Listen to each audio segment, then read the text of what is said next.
오늘 말씀은 로마서 10장입니다. 마음으로 믿음과 입의 시인이라는 주제로 말씀을 전하겠습니다. 걸림돌과 거치는 바위는 생활에 많은 불편을 줄 것입니다. 그런데 성경은 걸림돌과 거치는 바위가 대신 주를 믿는 자는 부끄러움을 당하지 않을 것이라고 하십니다. 좀 역설적인 표현으로 보이지 않습니까? 우리가 잘 알고 있는 반석 대신 그리스도를 믿을 때 부끄러움을 당하지 않을 것이라는 말씀은 이해가 쉽습니다. 그런데 바울은 이사야 선지자의 글을 인용했는데 그 구절을 보겠습니다. 이사야 28장 16절. 그러므로 주 여호와께서 이같이 이르시되 보라, 내가 한 돌을 시온에 두어 기초를 삼았노니 곧 시험한 돌이요 귀하고 견고한 기초돌이라.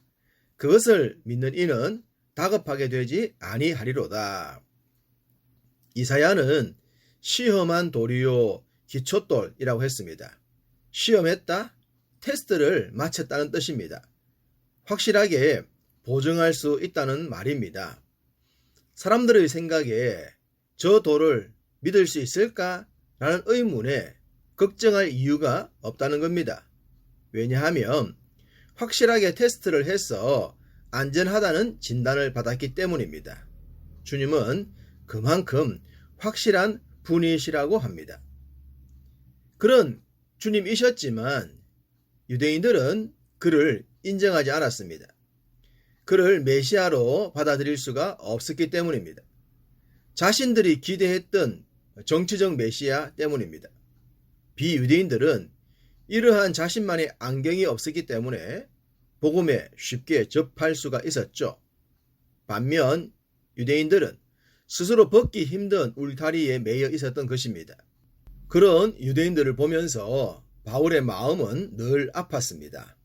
1절 형제들아, 내 마음에 원하는 바와 하나님께 구하는 바는 이스라엘을 위함이니 곧 그들로 구원을 받게 함이라. 바울은 특별히 준비된 그릇이었지만 그도 율법의 열심이었던 유대인이었지 않습니까?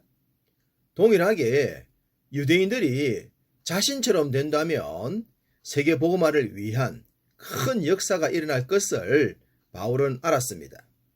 그렇기에 유대인이 복음화되기를 원하고 원했던 것입니다. 2절 내가 증언하노니 그들이 하나님께 열심히 있으나 올바른 지식을 따른 것이 아니니라. 말씀드린 것처럼 유대인들에겐 열심이 있었습니다. 자기 자신도 그랬던 것처럼 말입니다. 그런데 그 열심의 방향이 잘못된 것입니다.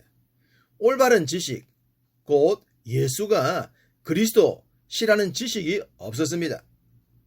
그들은 로마로부터 해방을 시켜줄 강력한 힘을 가진 다윗과 같은 지도자를 원했습니다. 그러다 보니 율법 해석을 잘못하고 맙니다. 잘못된 지식에 붙들리고 만 것입니다. 예수님께서 십자가를 지시기 전 감난산에서 이렇게 기도하시지 않았습니까? 내 뜻대로 마옵시고 아버지의 뜻대로 되기를 원합니다. 라고 말입니다. 이것이 우리 신앙에서 아주 중요합니다. 율법의 사람이든 복음의 사람이든 핵심은 말씀에 자신을 맞추는 것입니다. 말씀을 자신에게 맞춰서 자기 뜻대로 사는 것이 아닙니다. 로마로부터 이스라엘을 해방시키겠다는 것은 하나님의 뜻이 아니었습니다. 유대의 지도자들이 성경을 그렇게 곡해했던 것입니다. 이런 곡해가 결국은 하나님의 뜻과 무관하게 사람의 뜻만 드러나게 하고 만 것입니다. 3절 하나님의 의를 모르고 자기 의를 세우려고 힘써 하나님의 의에 복종하지 아니하였느니라. 율법 해석을 자신들의 의를 위한 도구로 전락시켰다는 말입니다. 그러니 사람들에게 인정받으려 했고 사람들에게 유익한 가르침들만 쏟아냈습니다. 죽은 영혼 살려 세상을 구원하시려는 하나님의 뜻과는 전혀 무관하게 말입니다. 구약성경 곧 율법에서 예언했던 모든 내용의 종착점은 예수 그리스도셨습니다. 예언의 결론인 성취가 예수님이셨습니다. 그러니 예수님을 제외하고는 율법이나 복음을 논할 수가 없는 것입니다. 4절 그리스도는 모든 믿는 자에게 의를 이루기 위하여 율법의 마침이 되시니라. 율법의 마침 곧 율법의 완성입니다. 그것이 바로 믿음의 역사입니다. 유대인들은 율법을 행위의 법으로 단정했습니다. 그래서 율법의 1.1회까지도 지키라고 했습니다. 자신들은 지키지도 못하면서 말입니다. 그런 그들의 모순적인 신앙을 지적하면서 바울은 흔들릴 수 없는 진리를 전합니다. 9절 내가 만일 내 입으로 예수를 주로 시인하며 또 하나님께서 그를 죽은 자 가운데서 살리신 것을 내 마음에 믿으면 구원을 받으리라. 입으로 예수를 주, 곧 나의 주인으로 시인해야 합니다. 종은 주인의 뜻대로 사는 존재입니다. 그러니 당연히 주인의 뜻을 따르겠죠. 자신들의 의를 위해 사는 것이 아니라 세상을 구원하실 하나님의 뜻, 하나님의 의를 위해 사는 것이 예수를 시인하는 것입니다. 그리고 예수만이 유일한 구원자라는 사실을 믿는 것입니다. 사실 주님을 주인으로 인정하면 예수님을 구원자로 믿는 것은 어렵지 않습니다.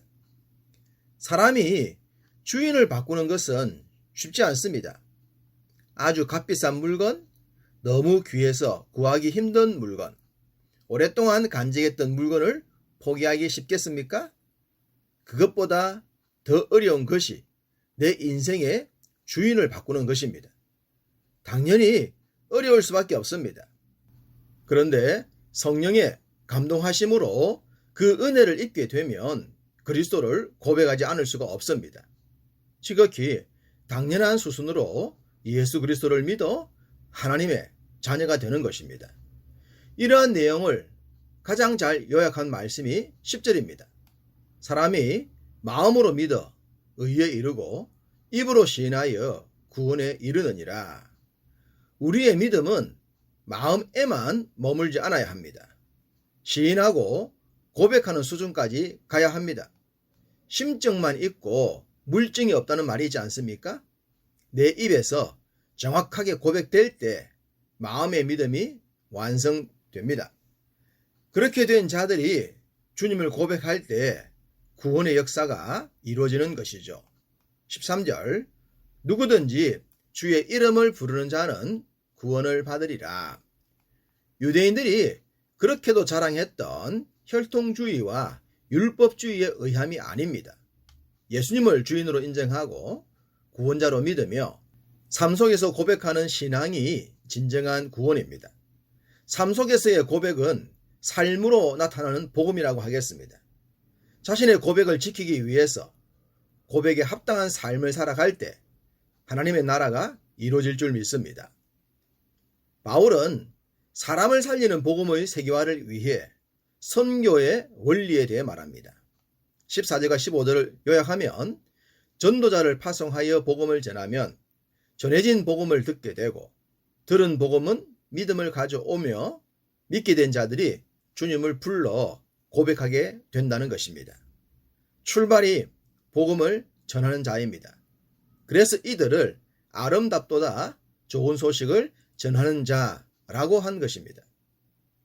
17절 믿음은 들음에서 나고 들음은 그리스도의 말씀이라고 했습니다. 믿음의 출발이 들음이라고 했으니 듣도록 복음 전하는 것이 중요한 것입니다.